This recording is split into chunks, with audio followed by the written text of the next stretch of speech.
Norvegiyan balığını niyə almalıyam ki, mən belə yeri gələndə? Xəzərin qırağında yaşayıram. Niyə Norvegiyan balığı olmalıdır? Bu da Dağıstan balığı niyə olmalıdır? Həmən dənizdir. Dabaq xəstəliyi ilə əlaqədar olaraq iri buynuzlu və xırda buynuzlu mal-qaranın ətinə tələbat azalıb. Bəs görəsən balıq bazarında vəziyyət necədir? Qiymətlər neçədən başlayır?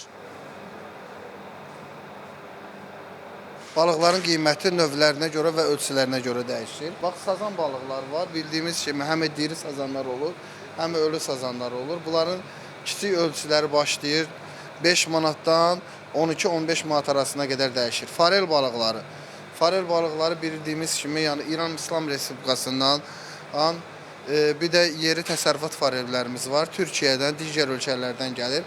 Onların da ölçülərinə görə qiymətləri dəyişir. Həm də ki, hansı ölkədən çox gəldiyinə görə ona görə də qiymət dəyişir. İran İslam Respublikasından gələn farellərin kiçik ölçüləri başlayır 8 manatdan 13-14 manat arasına qədər dəyişir. Türkiyədən gələn çupra balığımız var. Bunlar, Bəli, düzdürmü? ən məşhur balıqlardır. Yəni əvvəllər bizim bazarlarda çox az idi, həm də az tanınırdı. Yəni indi alıcılar da ən çox üstünlük verir, bütün restoranlar zad.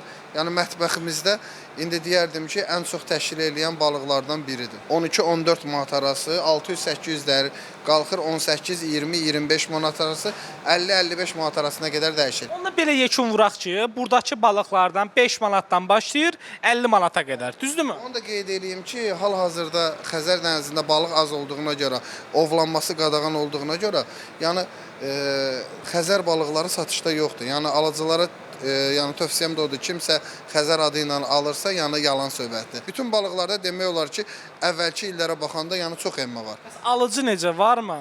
Alıcılar həftə sonu bəli olur. Düzdür, biz həftənin Bizi zəifliydi, amma həftə sonu olur. həftə sonu bəli, həftənin 3 günü sonu, yəni kifayət qədər var, yəni qənaətbəxşdir.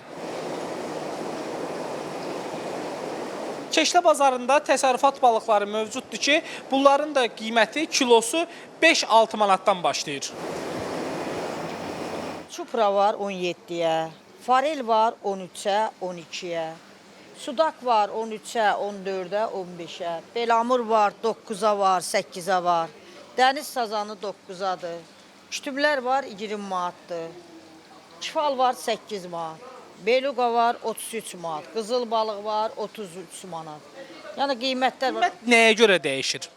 Qiymət birdən heç nə dəyişmir, dəyişməyinə. Bir dənə kütümdür, o da çıxmır. O da bizdə çıxan kütümdür.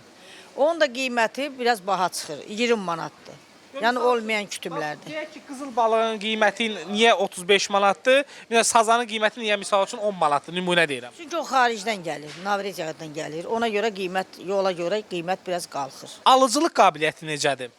Alıcı qabiliyyəti çox zəifdir, demək olar. Bu deyirlər, dabaq xəstəliyi yayıldığına görə cəmaət mal-qara əti almır, balıq ətinə üstünlük verir. Artım varmı balıq ətində, qiymətində və də alımda?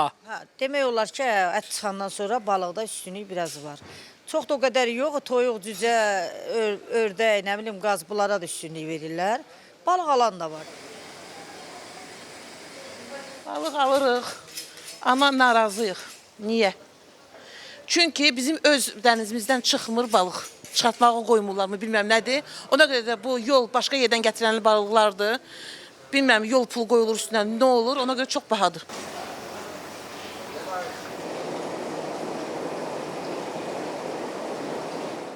Müzik